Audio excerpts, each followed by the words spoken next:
जी के पास से तो आ रही हैं आप, और आप तो ऐसे कर रही हैं जैसे आप में कुछ पता ही ना हो। मैंने कुछ नहीं पता है। क्या हुआ वजीरों को? अरे जीती जागती मुर्दा बन चुकी है वो। डॉक्टर ने कहा है कि वो कोमा में चली गई है।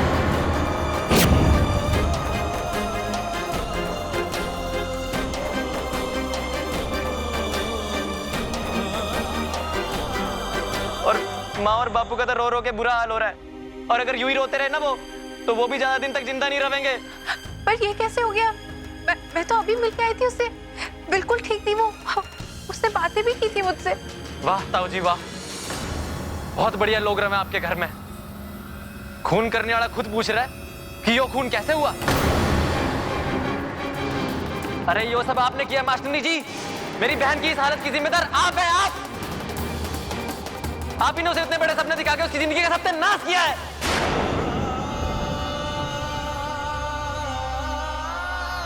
अरे छोटा सा परिवार था हमारा, ज्यादा पैसा ना था, पर बहुत खुश रहे थे, खास करके वजीरों की बकबक से। पर जिस दिन से वो आपसे मिली है ना, उसने भी बहुत बड़े बड़े सपने देखने शुरू कर दिए थे, इतने बड़े कि जो ना हम गरीबन हजम हुए हैं और ना ही टूटने पे बर्दाश्त हुए हैं। और आज वजीरों के साथ भी वही हुआ, पहुंच गई ना वो भी मौत के मुंह में आज। तू गलत सोचा शक्ति, ये सब सिमरन की वजह से नहीं हुआ। तो फिर किसकी वजह से हुआ है? यही तो मिल के आई थी ना उससे पहले तो वो ठीक ठाक ही थी ना। हाँ शक्ति, मैं ये जानता हूँ, लेकिन उस वक्त मैं भी सिमरन के साथ ही था, और जब हम वजीरों के साथ मिलके निकले तो वो एकदम खुश थी। अरे उसने हमारे साथ बातें भी की थी। इस बात की तो मैं गवाही भी दे सकता हूँ, और इसलिए तो सिमरन पे इस बात के लिए इल्जाम नहीं लगा सकता। मैं जानता था कि यहाँ मेरी कोई बात नहीं सुनेगा, पर मैं यहाँ इसलिए आया था कि अगर मेरी बहन ने कुछ हो गया ना, तो मैं किसी ने माफ नहीं करूंगा। यहाँ खड़े सारे लोग सुन लो आप।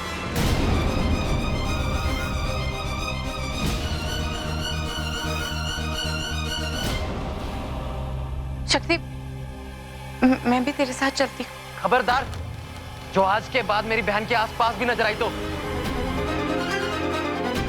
मैं आपके बड़े होने का लिहाज नहीं करूंगा। मैं नहीं चाहता कि आपकी बुरी परछाई मेरी बहन पे पड़े।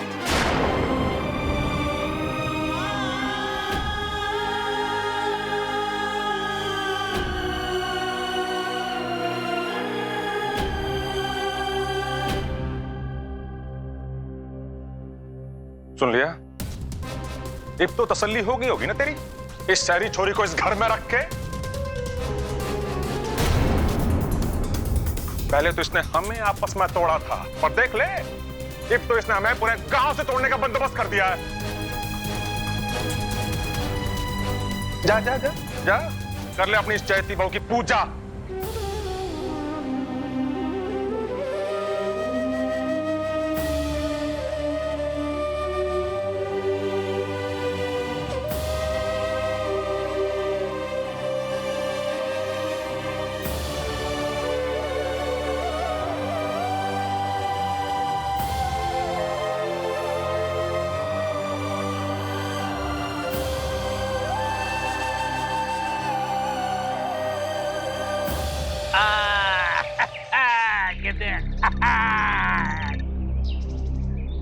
साहब जी, थानेदार जी आए हैं, आपसे मिलना चाह रहे हैं। क्यों? लुगाई हूं मैं उसकी, जब दिल करे मिलने आ जावे मुझसे। अरे तू बिचौलियों की तरह क्यों खड़ा है? जा जाके कह दे मैं मेरे छोरे के साथ खेल रहा हूँ, बिजी हूँ अभी, बिजी। जा, अभी ना मिल सकूं मैं उससे। जी मैंने कहा था, पर वो बोले मिलना बहुत जरूरी है, नहीं तो मुश्किल हो जाएगी।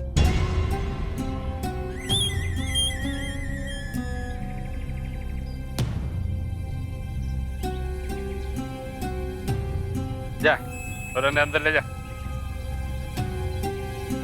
नहीं, मुझे बापू चाहिए, मुझे बापू के साथ खेलना है। छोरा, थानेदार को भी तेरा बापू ही चाहिए। जा अंदर जा, बाद में खेलूंगा मैं तेरे साथ। जा। अरे ओ खाकी वर्दी, आजा।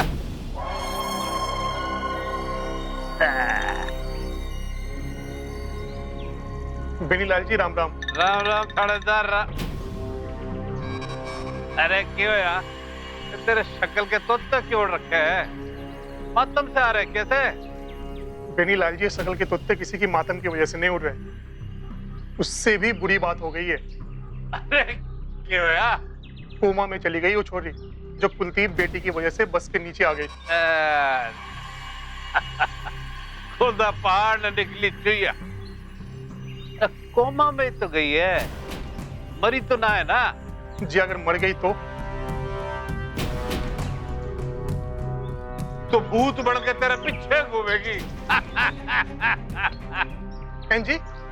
अरे मेरी लुगाई क्या भाई, मर भी गई तो क्यों हो जाएगा? हजारों लोग मरते हैं सड़कों पे रोज, कुछ ना होता। बल्कि तेरे को फायदा हो जाएगा, पूरी की फाइल बंद। ठीक है ना? जा। देख ये भी खुद हो रहा है। जा जा काम कर अपना। बस करो सिमरन, सब कुछ ठीक हो जाएगा, भगवान पे भरोसा रखो। राजवीर, जब तुम्हें वजीरों की हालत के बारे में पहले से पता था तो तुमने मुझे बताया क्यों नहीं? छिपाया क्यों मुझसे? मैंने इसलिए छिपाया था क्योंकि मैं नहीं चाहता कि आपको इस बारे में पता चले और आपको बहुत बड़ा धक्का लगता और आपकी तबीयत बिगड़ती इस हालात में, इसलिए। धक्का तो मुझे लगा है राजवीर, शक्ति की बातों से। मैंने कभी नहीं सोचा था कि वजीरों की इस हालत के लिए वो मुझे रिस्पॉन्सिबल समझेगा, पर मुझे लगता है कि वो ठीक ही सोच रहा है। सही इल्जाम लगाया उसने मुझ पे, मेरे साथ ऐसा ही होना चाहिए। यो आप क्या है सिमरन? बिल्कुल सही कह रही हूँ राजवीर, मुझसे मिलने से पहले हंसता खेलता परिवार ही होगा उनका। मैंने ही वजीर को ये सपना दिखा और उसकी जिंदगी खराब कर दी। असल में देखा जाए तो वजीरों की इस हालत के लिए मैं ही रिस्पॉन्सिबल हूँ। मेरी तरफ देखो सिमरन, आप इतनी कमजोर कब से पड़ गई? और आप तो श्योर थी ना कि आप वजीरों को पढ़ा के कोई गलत काम नहीं कर रहे हो, तो फिर यह हादसा इतना छोटा बड़ा कब से बन गया कि आप अपने आप पे इल्जाम ले रहे हो? मेरा नजरिया इस हादसे के बाद नहीं बदला, बल्कि जब भी मैं वजीरों के परिवार के बारे में सोचती हूँ तो उनके आंसुओं के लिए अपने आप को ही जिम्मेदार समझती हूँ। जिम्मेदार तो आप हो सिमरन, लेकिन वजीरों की इस हालत के लिए नहीं, बल्कि उसको अंगूठा छाप से पढ़ा लिखा बनाने के लिए। और ये आंसू बहाने की बात नहीं है, बल्कि गर्व करने की बात है। और देखो, रही बात वजीरों की हालत की, तो कुछ नहीं होगा उसको, मैं जानू, क्योंकि अभी तो उसने अपने सपने भी पूरे नहीं किए। और देखना वो स्ट्रांग छोरी से वो अपने आप में संभाल लेगी। मैं कह रहा हूं, अपने याद रखना। राजवीर, दरवाजा तो खोल।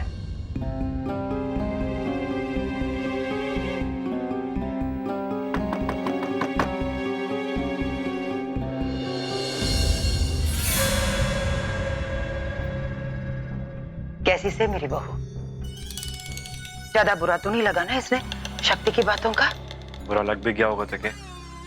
अरे सासू मैं इसकी, मैंने अपनी बहू की फिक्र ना होगी तो भला किसकी होगी? और वो शक्ति होवे कौन है मेरी बहू पर इतना बड़ा इल्जाम लगाने वाला? कोई जरूरत ना है उसकी बातों को अपने दिल से लगाने की। क्या देखा? ये सब बातें मैं उसने बता दूंगा, आप यहाँ चले जाओ। जो बातें तो कह देगा, पर इसका क्या करेगा तू? यूं तो मन नहीं बांधना पड़ेगा ना इसने।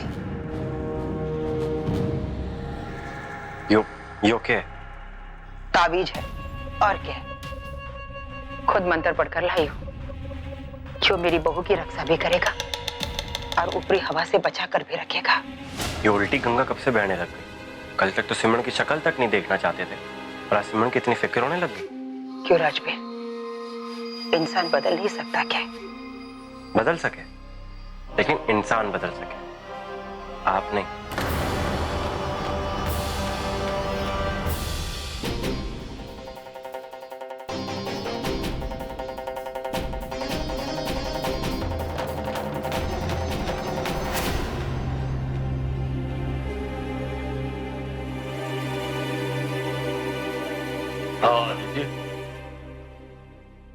एक बात पूछूं? सच सच जवाब देगी ना उसका? तो पहले पूछ तो सही, के पूछना है तन्ने? पूछने तो पहला एक बात और बता दूं, मैंने तेरी और राजवीर की सारी बात सुन ली थी। तो तन्ने यो भी देख लिया होगा कि राजवीर मेरे साथ कैसे बर्ताव कर रहा है। हाँ देखा मैंने, पर वो सब देख कर कुछ हैरानी नहीं हुई मैंने। ये मतलब से तेरा? मतलब साफ है जीजी, जो बोया है वो ही काटना पड़ेगा। तन्ने भी राजवीर के साथ कुछ अच्छा नहीं करा जो वो तेरे साथ अच्छा ही दिखावे, बल्कि तन्ने तो सिमरन के साथ बहुत दुश्मनी करी है। फिर राजवीर चाह के भी तेरे तो प्यार नहीं दिखा पाएगा। फिक्र है उसने सिमरन की, प्यार कर है राजवीर सिमरन पे। खैर मैं तो तेरे तो यो पूछना आया था कि अचानक तेरे में इतना परिवर्तन किस तरह हो गया जो तू इतनी अच्छी इंसान बन गई? कैसा ये